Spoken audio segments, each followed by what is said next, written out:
I want to tell you about an essential vitamin you've probably never heard of. If you're a parent or plan to be one, it might be more important to your child's growth than all other vitamins combined, and only you, a parent, can provide it. I call it vitamin N, the word no. More and more children, I find, are suffering from vitamin N deficiency, and they, their parents, and our entire culture are paying the price. Let me illustrate my point with a story that's quite typical. A father, I'll call him Bill, gave his son, age 5, pretty much everything the little boy asked for. Like most parents, Bill wanted more than anything for his son to be happy, but he wasn't. Instead, he was petulant, moody, and often sullen. He was also having problems getting along with other children. In addition, he was very demanding and rarely, if ever, expressed any appreciation, let alone gratitude, for all the things Bill and his wife were giving him. Was his son depressed, Bill wanted to know? Did he need therapy? His son, I told him, was suffering the predictable ill effects of being overindulged. What he needed was a healthy and steady dose of vitamin N. Overindulgence, a deficiency of vitamin N, leads to its own form of addiction.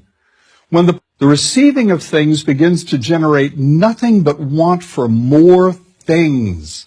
One terrible effect of this is that our children are becoming accustomed to a material standard that's out of kilter with what they can ever hope to achieve as adults. Consider also that many, if not most, children attain this level of affluence not by working, sacrificing, or doing their best, but by whining, demanding, and manipulating. So in the process of inflating their material expectations, we also teach children that something can be had for next to nothing. Not only is that a falsehood, it's also one of the most dangerous, destructive attitudes a person can acquire.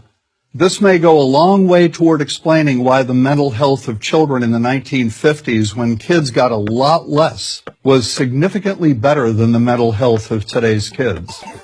Since the 50s, and especially in the last few decades, as indulgence has become the parenting norm, the rates of child and teen depression have skyrocketed. Children who grow up believing in the something-for-nothing fairy tale are likely to become emotionally stunted, self-centered adults.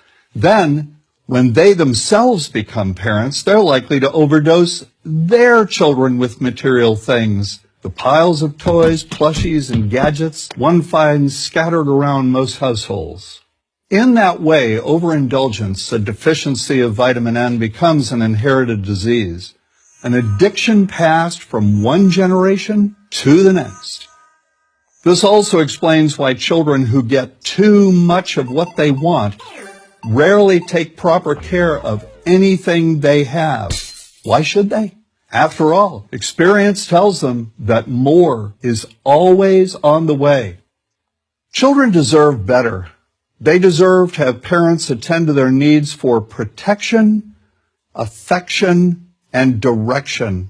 Beyond that, they deserve to hear their parents say no far more often than yes when it comes to their whimsical desires. They deserve to learn the value of constructive creative effort as opposed to the value of effort expended whining, lying on the floor, kicking and screaming, or playing one parent against the other. They deserve to learn that work is the only truly fulfilling way of getting anything of value in life, and that the harder they work, the more ultimately fulfilling the outcome.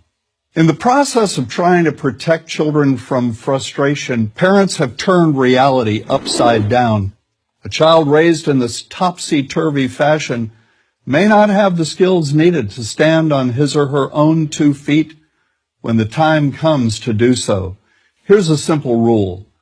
Turn your children's world right side up by giving them all of what they truly need, but no more than 25% of what they simply want. I call this the principle of benign deprivation. No. Vitamin N.